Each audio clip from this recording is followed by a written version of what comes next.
Olá a todos. Numa altura em que as eleições presidenciais se aproximam, a ESC-FM, a Magazine e o E2 juntaram-se para conversar com os candidatos que ambicionam chegar a Belém. O convidado de hoje é João Coutinho Figueiredo, antigo líder da Iniciativa Liberal e atual eurodeputado. Concorre agora ao lugar de Marcelo Rebelo de Sousa com o lema Imagina Portugal. Antes de mais, seja muito bem-vindo. Muito obrigado, Maria. E vamos começar pelo tema da juventude. Como não podia deixar de ser. Exatamente. Os jovens são um dos focos centrais da sua campanha. Mencionou em outras entrevistas que os jovens não se sentem representados pelos atuais candidatos. A minha pergunta é: o que faria de diferente para que temas como habitação, alterações climáticas e condições laborais deixassem de ser apenas promessas eleitorais e se tornassem numa prioridade nacional?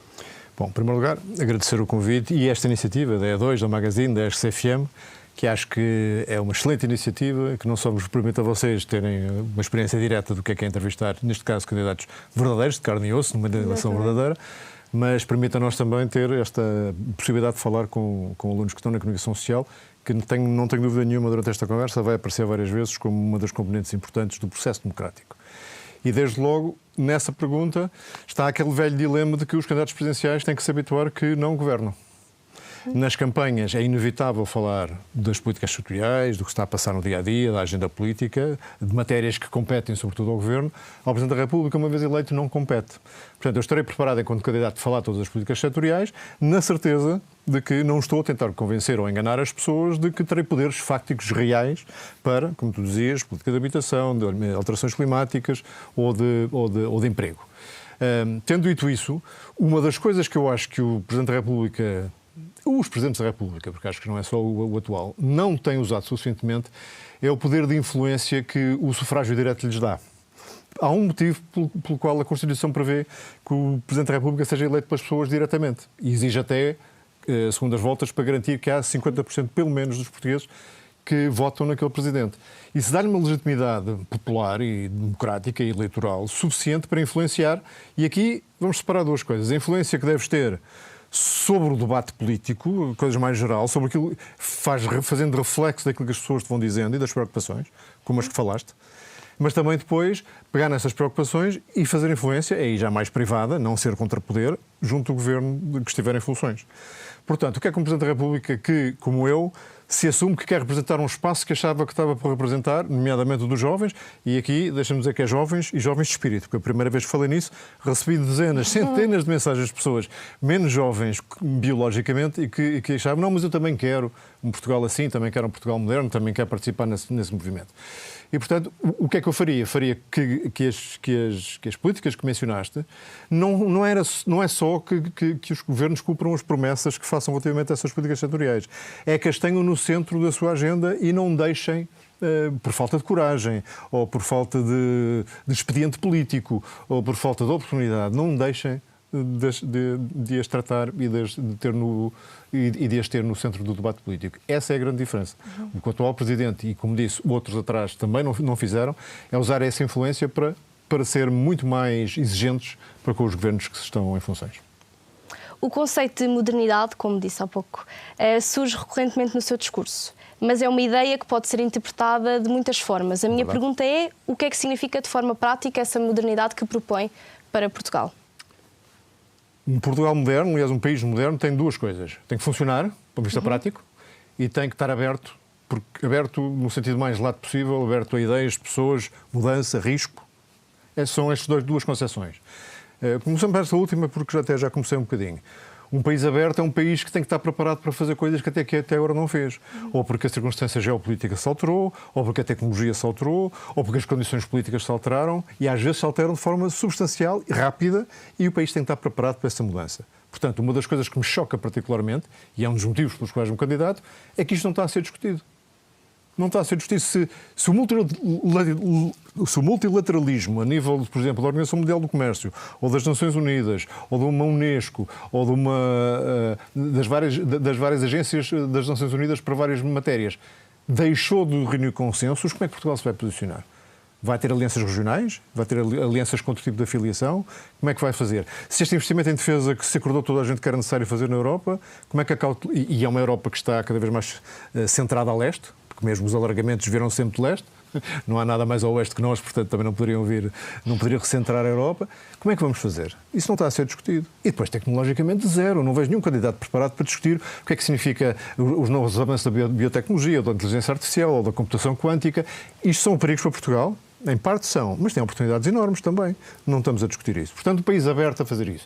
E depois um país que funcione, porque eu não consigo convencer as pessoas, nomeadamente aqueles que têm mais vontade de fazer coisas, a estar motivados e inspirados, se eles não conseguem arranjar uma escola de jeito para os filhos, ou se têm um problema de saúde e não são atendidos, ou têm um problema de habitação, são jovens que querem sair de casa e não conseguem.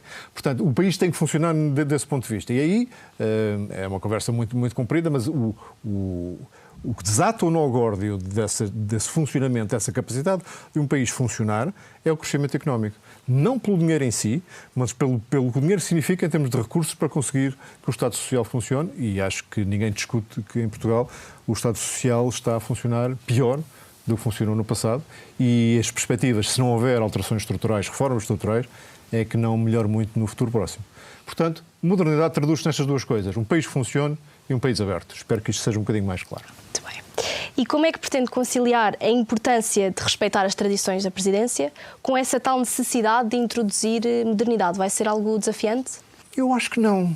Porque, e aqui recorro à minha própria experiência profissional, eu já passei por muitas indústrias diferentes, em muitos contextos diferentes, com grande formalidade, com grande informalidade, com muitos estrangeiros, com poucos estrangeiros, com pessoas de todas as idades, e acho que me sinto bem em todos os contextos. Portanto, eu sou perfeitamente capaz de receber o Papa e no dia a seguir estar nos centros populares com os jovens a fazer uma coisa qualquer que tenha que ser muito menos formal.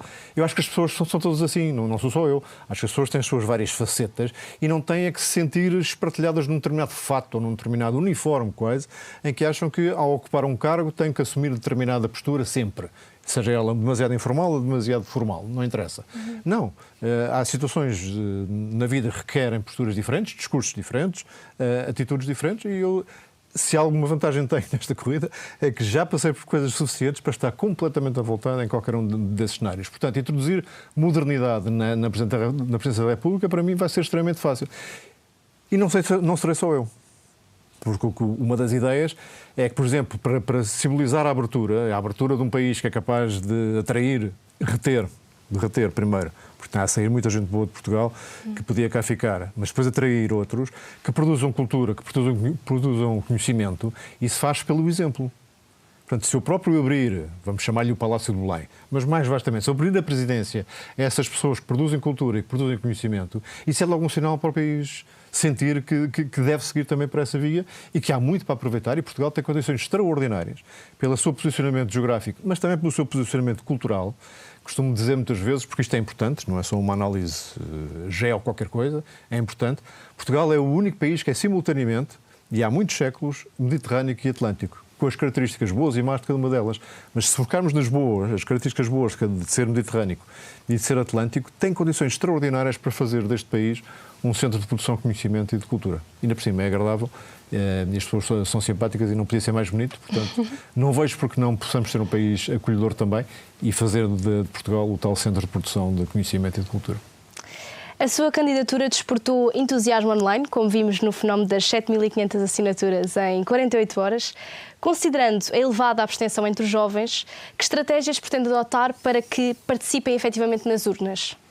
Faltam cerca de 4 meses para as eleições e, portanto, eu diria que nestes 120 dias, mais ou menos, que faltam, não haverá um dia que eu não faça um esforço para ter alguma mensagem para os tais jovens, de corpo e de espírito. Não me manda mensagens agora. Importante referir. Não haverá dia que eu não faça questão de ter uma mensagem e um contacto direto com essas pessoas. Às vezes pode ser através das redes, outros, como estamos a fazer aqui, através de entrevistas, mas mostrar que estou aberto a que me digam aquilo que são os seus anseios, aquilo que mais os preocupa, dentro daquilo que são os poderes do Presidente da República. Volto a dizer, choca-me sempre muito que as campanhas sejam quase como assumindo que o Presidente da República pode tudo. E isso gera frustração. Depois as pessoas dirigem-se ao Presidente a pedirem soluções para determinados problemas que o Presidente não tem poderes para resolver. Tem os tais poderes de influência que eu falava há pouco, mas podem não chegar. Portanto, dentro daquilo que são as competências do Presidente da República, e se fores ver constitucionalmente, é engraçado, não tens muitos artigos da Constituição a falar dos poderes do Presidente da República e da Presidência da República como um todo. Tens 27 juntos, poder mais um ou dois soltos, não são mais 30, E só há 4 onde concentras as competências. E vais ver aquelas competências, são muitas alíneas, a maior parte delas é só proposta do Governo, a pedido do Governo. Portanto, poderes próprios do Presidente da República são meia dúzia, incluindo as famosas bombas atómicas e os vetos e as fiscalizações preventivas. Portanto, esses poderes formais, que eu acho que são relativamente fáceis de exercer, basta ter bons assessores jurídicos e ter uma cabeça no sítio, acho que isso os candidatos farão todos bem, acrescem depois os poderes de representação. De representação também estão previstos, deve coadjuvar, por exemplo, o Governo na política externa, e na política externa há muitos assuntos, muito vastos, é preciso uma preparação política internacional que eu também tenho, mas depois há uma parte que é importante, que é a diplomacia económica, que é crescentemente importante para Portugal. Eu estou muito mais bem preparado para fazer esse trabalho de diplomacia económica do que outros candidatos que nunca souberam o que é uma empresa na vida, nunca souberam o que é um fator crítico para um investimento na vida. E depois tem a tal parte que eu chamava de inspiração, de motivação, de ser referência, que é os poderes informais quase do Presidente, de estabelecer e influenciar bastante a agenda política do dia. Portanto, eu acho que os jovens, ouvindo isto, sentirão que em cada um destes capítulos, destas competências, terão alguma palavra a dizer e o meu trajeto político não é muito longo, mas acho que mostra que eu sou capaz de ser caixa de ressonância e porta-voz dessas preocupações. Por falar na Constituição, defende que deve ser revista na sua extensão e detalhe. Quais é que seriam as mudanças prioritárias? As prioritárias, acabaste de dizer, extensão e detalhe. Okay. Não faz sentido que uma Constituição seja tão longa e tão detalhada. Porquê? Tão longa porque torna mais difícil de interpretação e acaba por tropeçar em si própria e ser ligeiramente contraditória até em algumas disposições. E detalhada porque o detalhe acaba por limitar depois o raio de ação dos governos que venham a ser eleitos legitimamente no futuro. Portanto, ter uma Constituição muito detalhada e muito prescritiva, a dizer exatamente o que é que se pode e não pode fazer, acaba por significar que a geração que fez e a que reviu também, já lá vão uns anos valentes desde a última revisão, que reviu a Constituição, essa geração parece que tinha mais poder democrático e legitimidade democrática do que outra que à frente venha. Portanto, nós defendemos, de facto, uma Constituição muito mais enxuta, e muito menos detalhada. E depois, as matérias de reserva da sua própria revisão também devem ser aligeradas. Nós temos a cláusula de reserva de revisão constitucional, portanto, aquilo que não pode ser visto na Constituição, mais longa do mundo. Penso que são 28 disposições que não podem ser mudadas na Constituição. Este é o sinal mais óbvio e mais nítido de que quem escreveu aquilo acha que deve, pode e tem o direito de condicionar o futuro ad eternum de qualquer geração que aí venha e que por acaso não goste de uma daquelas 28 disposições. Portanto, o que é que eu acho que devia estar na Constituição? Aquilo que é absolutamente essencial para a existência de um regime democrático saudável. Tudo o que são disposições de liberdades, direitos e garantias essenciais de funcionamento do sistema democrático. Essas sim. O resto, acho que devia ser simplificado. E defende que os votos presidenciais não possam ser revertidos pelo Parlamento? Sim, isso foi uma ideia que me apareceu e não foi porque por estar nesta corrida presidencial já tinha pensado nisso. E foi algo que, como sabes, ou se bem que sabes, eu estive na última Comissão de Revisão Constitucional no Parlamento Português. E durante cerca de 6 meses reunimos 42 reuniões, acho que foram. Depois houve uma queda do Governo e o processo não se concluiu. Creio que não seria concluir na mesma porque não havia maioria de 2/3 suficientes, mas o processo foi muito detalhado e no nosso projeto de Iniciativa Liberal de Revisão Constitucional não constava isso que tu agora estavas a falar, portanto é uma reflexão posterior. E constava algumas coisas que eu hoje em dia também não poria lá, também reflexão posterior, mostrando que tenho uma grande flexibilidade mental e abertura, também sou aberto, para ir mudando de opinião de algumas matérias. Mas essa alteração em concreto, porque é que me ocorreu? Porque nós estamos sempre a dizer que vivemos num regime semi-presidencialista. E, no entanto, a única influência real que o Presidente da República tem é na dissolução da Assembleia. Esse é o único poder real que tem. Pode nomear os Ministros da República para as regiões autónomas, mas como eu até gostava que nem houvesse Ministros da República, não é um poder que me excite particularmente. Mas, para além disso, as verificações preventivas da Constituição ou as mensagens à Assembleia são interessantes, mas não são poderes reais. E então o que é que eu achei? Se um Presidente da República campanha, como nós estamos aqui a fazer, meses a fio, com determinadas bandeiras, devia ter a oportunidade de, pelo menos, uma ou duas ou três dessas bandeiras, durante o seu mandato, poderem ser vetos efetivos que não pudessem ser depois reconfirmados por maioria absoluta da Assembleia. Okay. Portanto, o Presidente da República tem uma maioria absoluta, a Assembleia tem outra maioria absoluta. Não se pode dizer que uma valha mais que a outra, mesmo que uma seja mais recente que a outra, não se pode dizer isso. Mas pode-se dizer é que, se é semipresidencialista, então as bandeiras do Presidente devem, nem em determinadas circunstâncias, valer tanto como as bandeiras dos partidos que formam a maioria na Assembleia. É nesse sentido. Mas, como disse, eu não estou a defender que haja... Eu estou perfeitamente à vontade para ser Presidente da República com esta Constituição. Não estou a defender que haja. Aliás, houve propostas para que nesta legislatura se abrisse um processo de revisão constitucional. Não vai haver, aparentemente, não há condições políticas para isso. Estou perfeitamente descansado. Estou só a dizer, com grande abertura e franqueza, que acho que também me caracteriza, que se abríssemos um processo, havia essa proposta que eu gostava que fosse considerada e haveria outras, que já agora se me perguntas quais são as que eu tirava do projeto inicialmente. Nós tínhamos uma coisa na Iniciativa Liberal que propunhamos passar a constar da Constituição para defesa das gerações futuras, que eram tetos de déficit e de dívida que o Estado ficava obrigado a não ultrapassar. Para quê? Para não se endividar, para que a minha geração, por exemplo, não decidisse endividar só ao ponto que a tua tivesse de ficar a pagar décadas a fio. É verdade que isto é uma forma de responsabilização intergeracional, mas, como eu disse há bocadinho, também é uma forma de limitar governos futuros. Se os portugueses um dia elegerem governos que gostem de gastar à tripa forra e de incumprir déficits orçamentais, estão no seu direito. Eu posso não gostar e acho que é uma irresponsabilidade, mas acho que a Constituição não deve vedar essa possibilidade. Portanto, já não poria essa limitação na Constituição, embora ela conste os tratados mais tristes, portanto nós somos apanhados por essa limitação na mesma, indiretamente, mas a nossa Constituição já não poria. Muito bem. E apesar de se apresentar como candidato suprapartidário, o seu percurso está, obviamente, associado à Iniciativa Liberal. Como pretende que a sua candidatura seja percebida como verdadeiramente independente e abrangente, como diz muitas vezes, mesmo para eleitores fora desse campo político? Mostrando aquilo ao que venho, tendo o discurso mais franco e mais aberto e mais motivador possível, e os sinais iniciais é que funciona. Okay. Quantidade de pessoas de outros partidos que me comunica com algum entusiasmo, inclusivamente, que vai votar em mim. Eu não sei exatamente quando é que esta entrevista vai para o ar, mas posso dizer que não interessa em que altura é que foi. Foi muito recentemente, estive num evento de um outro partido, porque fui convidado, e a quantidade de pessoas desse partido que mostrou vontade em votar em mim foi absolutamente inacreditável. Portanto, estas coisas funcionam. E funcionam porquê? Porque eu acho mesmo que o espaço de quem defende um Portugal moderno, mais arejado, menos bafiento, menos cinzento, um bocadinho mais enérgico, estava por ocupar. Estava. E as pessoas dizem mesmo isso. Eu não sabia que havia de votar e agora sei. E dizem pessoas de todos os partidos. Portanto, como é que eu vou fazer? Mostrando exatamente ao que venho, sendo igual a mim próprio, e eu acho que consigo. Independência, não sei muito bem o que é, porque independência de quê? De interesses? Do meu antigo partido. Do meu antigo partido, não, que nem sou mesmo, mas do partido que eu fui presidente, isso não podia ter mostrado maior independência do que ter tomado a decisão de me candidatar sem perguntar ao partido. Certo? Okay. Portanto, não tenho esse tipo de dependências e sem pensar pela minha cabeça. Relativamente ao resto, que ser capaz de cativar eleitores de outros partidos, acho que a prova já está e vai crescendo ao longo da campanha, certamente. A instabilidade política preocupa naturalmente todos os candidatos. Que medidas ou atitudes tomaria, enquanto Presidente, dentro dos possíveis, para garantir estabilidade, especialmente em ciclos de governação muito curtos? É uma pergunta muitíssimo importante. Como dizia um professor meu, é uma excelente pergunta, o que significa que não sei a resposta. Não sei a resposta cabal. Eu não posso obrigar os portugueses a votarem de uma maneira que favoreça a estabilidade.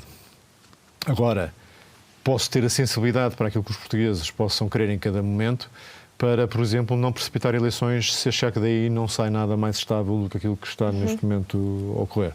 Portanto, a substituição de primeiro-ministros não deve necessariamente corresponder à substituição de assembleias, portanto, e à convocação de eleições antecipadas, e, portanto, essa leitura política tem que ser feita em cada caso.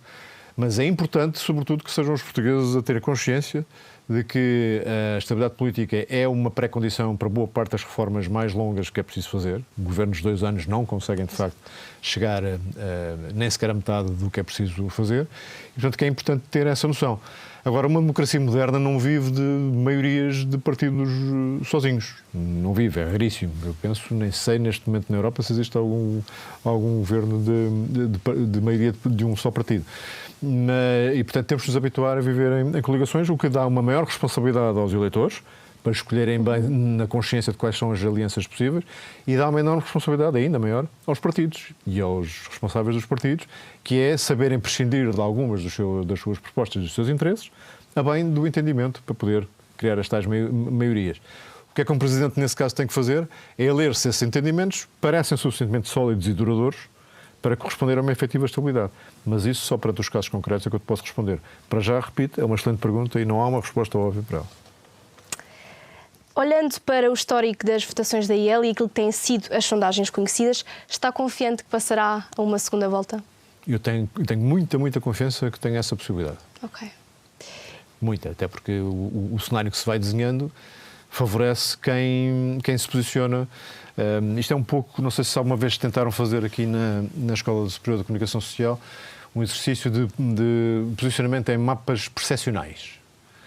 É interessante porque vocês vão certamente ser obrigados a interpretar sondagens, estudos de opinião, uns mais quantitativos, outros mais qualitativos. Sobretudo nos qualitativos, perguntam-se coisas que não têm uma tradução direta em escalas ou em valores ou em quantidades. Então são percepções basicamente que estamos a medir. Se alguém inspira confiança, se não inspira, se é mais enérgico, se é menos enérgico, se é mais independente, menos independente, mais apartidário, menos apartidário. E é interessante, eu fiz esse exercício logo ao princípio, porque é assim mais ou menos que eu penso, eu olho para um espaço e penso, ok, se eu vou para esse espaço, para onde já está alguém, provavelmente não vou acrescentar grande coisa, alguém de qualidade, imagino. Mas se for para um espaço onde não está ninguém, talvez acrescente. Então qual era o espaço que não está ninguém? Não é na discussão que hoje está a ser tida, que eu acho errada, de que o que se discute é se alguém é sistema ou antissistema, ou se é mais apartidário ou menos apartidário, se já passou por partidos ou não passou por partidos. A discussão acho que é completamente irrelevante. Um bom Presidente da República não depende, até porque os problemas que vêm aí, seja qual for o sistema e seja qual for o passado do candidato, vão ter que ser resolvidos de qualquer maneira. O que eu acho que é importante é, ok, o Presidente da República favorece a discussão dessas coisas que são importantes para o futuro e tem depois a energia e a capacidade de pôr quer os governos, quer os outros agentes políticos, quer a população como um todo, mobilizada para esses objetivos, sim ou não. E é esse espaço que eu vi que estava vazio.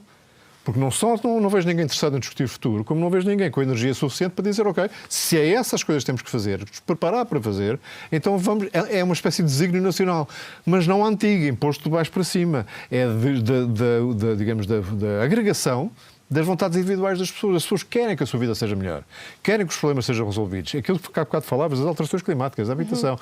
Não falaste da saúde, não podias ter falado. Da educação, que não falaste, podíamos ter falado.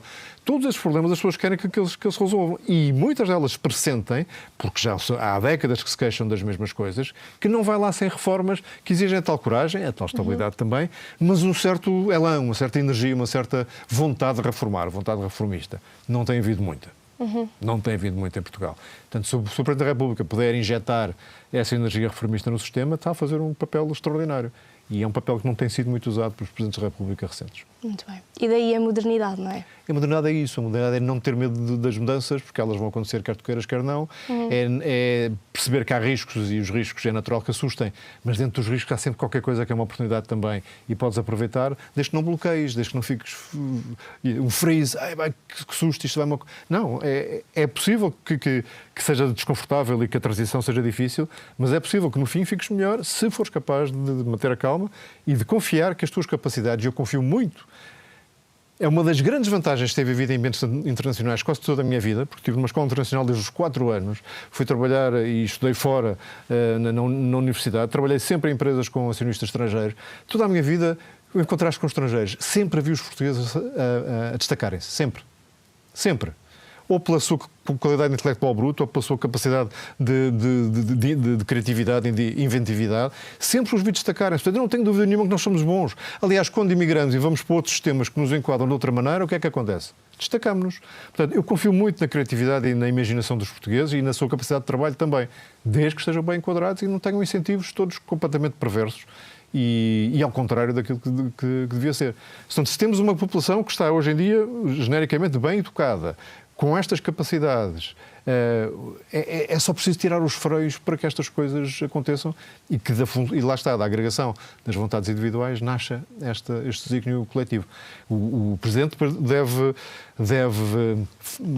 catalisar isso e promover isso, mas não deve ser ele a decidir em nome das pessoas. Deve guiar, não é? E deve. Um farol. Sim, um farol, uma referência, um farol. Eu usei já uma vez a expressão farol, Sim. não sei se fica um bocadinho ridículo porque parece que alguém vai de encontrar uma rocha, mas a verdade é que, por acaso, nesse sentido é um bocadinho dramático demais, não sei se quero usar, mas não é muito falso, porque há coisas que se não mudares a tempo, estás de facto em direção a algo que não vai correr bem.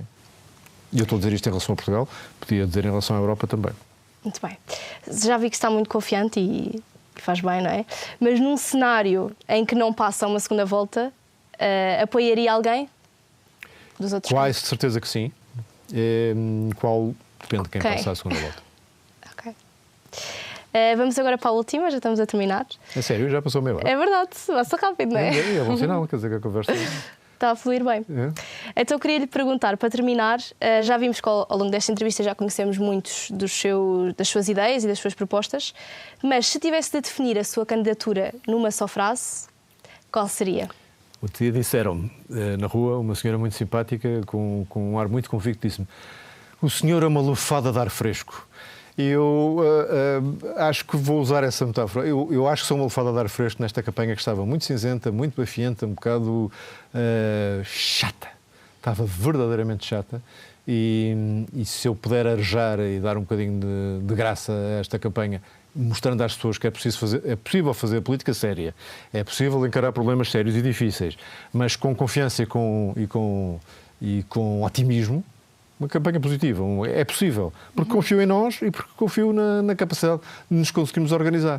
Não depende só do Presidente, claro que não, mas o Presidente pode ajudar e ajudar bastante no clima. Portanto, querem título para a entrevista? Lufada de ar fresco. Aí está, muito bem. Muito obrigada pela Maria. sua presença. Foi um gosto, muito obrigado. Termina assim esta entrevista a João Coutrinho Figueiredo, um dos candidatos presidenciais de 2026. Acompanhem-nos nesta parceria entre o E2, a Magazine e a ESC-FM. Obrigada e até breve.